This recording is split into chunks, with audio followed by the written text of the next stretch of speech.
Understanding the biblical perspective on same-sex relationships. The biblical perspective on the matter has been a topic of great debate and discussion throughout history. Central to this discourse is Leviticus 18 verse 22, which unequivocally prohibits lying with a male as with a woman, deeming it an abomination in the eyes of God.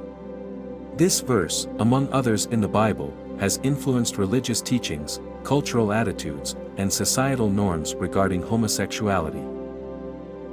In this exploration, we aim to dive into the context and significance of Leviticus 18 verse 22, examining its historical and religious implications within the framework of the Old Testament. Moreover, we will expand our understanding by looking at other relevant biblical references, such as Romans 1 verses 26 to 27 and 1 Corinthians 6 verses 9 to 10, to comprehend how the New Testament addresses this subject. It is essential to approach this sensitive topic with an open mind, acknowledging the complexities of scriptural interpretations, cultural differences, and evolving societal perspectives. As we embark on this journey, let us strive for a respectful and compassionate dialogue that fosters understanding, empathy, and appreciation for diverse viewpoints surrounding same-sex relationships in light of biblical teachings. Here are 5 biblical verses that God and Christian communities view as condemning or prohibiting homosexuality. 1. Leviticus 18 verse 22, "You shall not lie with a male as with a woman, it is an abomination." This verse from the book of Leviticus is often cited as a clear prohibition against same-sex relationships, expressing that such acts are considered an abomination in the eyes of God within the context of the ancient Israelite law. 2. Leviticus 20 verse 13, "If a man lies with a male as with a woman, both of them have committed an abomination, they shall surely be put to death, their blood is upon them." Another verse from Leviticus reinforces the view that same-sex relations are considered an abomination, and it prescribes severe penalties for such actions. Number 3. Romans 1 verses 26 to 27, "For this reason, God gave them up to dishonorable passions.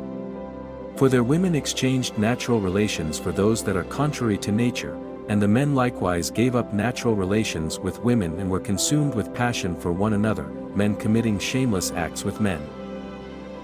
In this passage from the New Testament's letter to the Romans, the Apostle Paul describes same-sex relations as unnatural and contrary to God's design.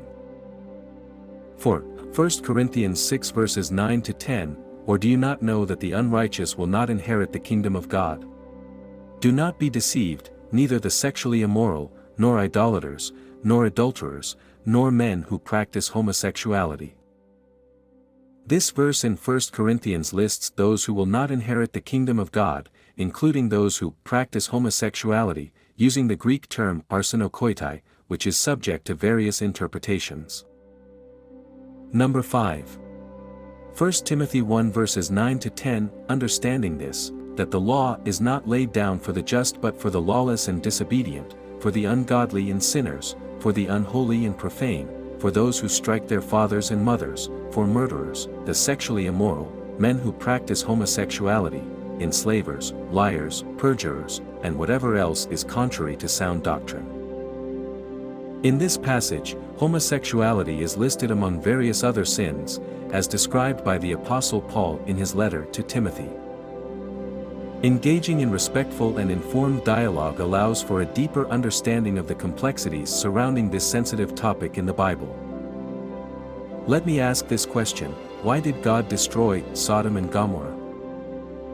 In the biblical narrative found in Genesis 18 to 19, God destroyed Sodom and Gomorrah due to their overwhelming wickedness and immorality.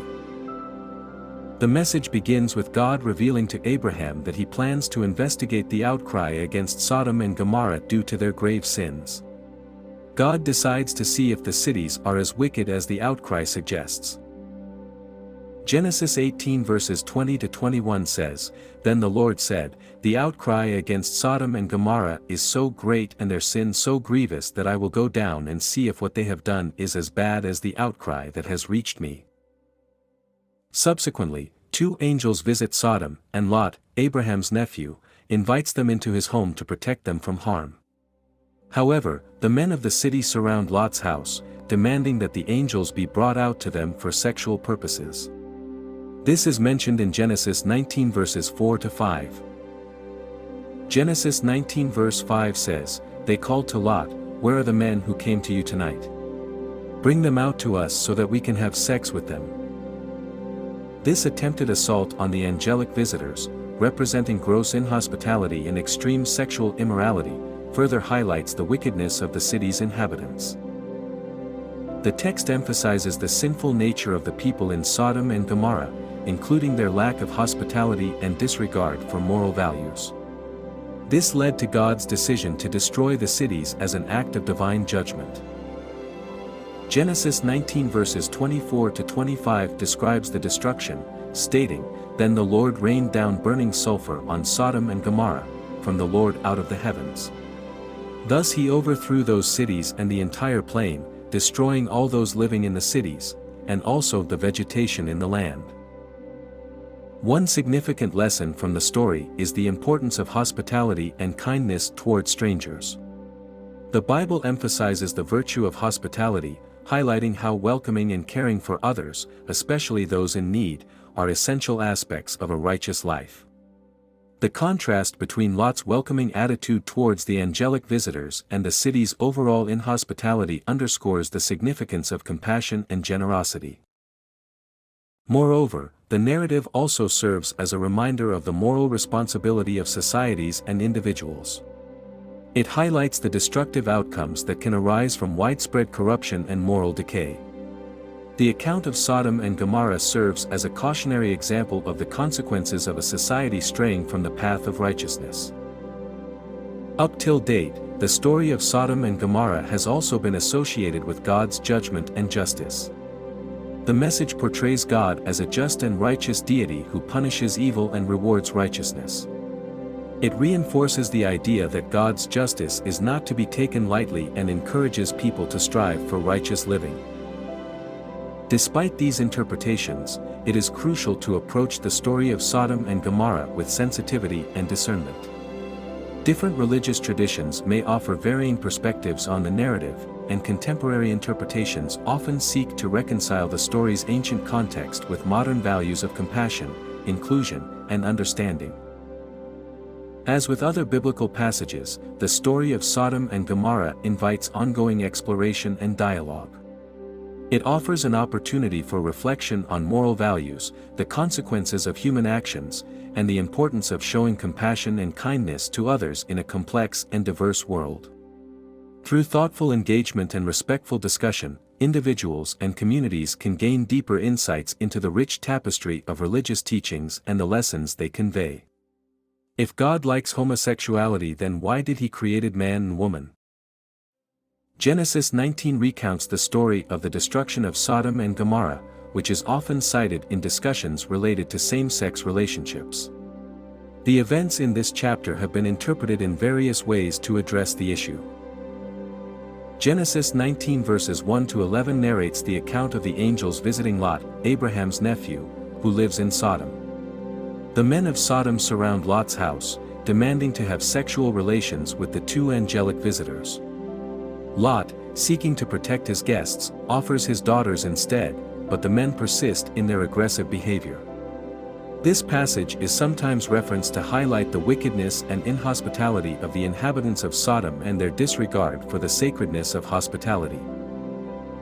Later in Genesis 19 verses 12 to 29, the angels warn Lot to leave the city with his family before the impending destruction. As the angels lead them out, Lot's wife looks back and becomes a pillar of salt.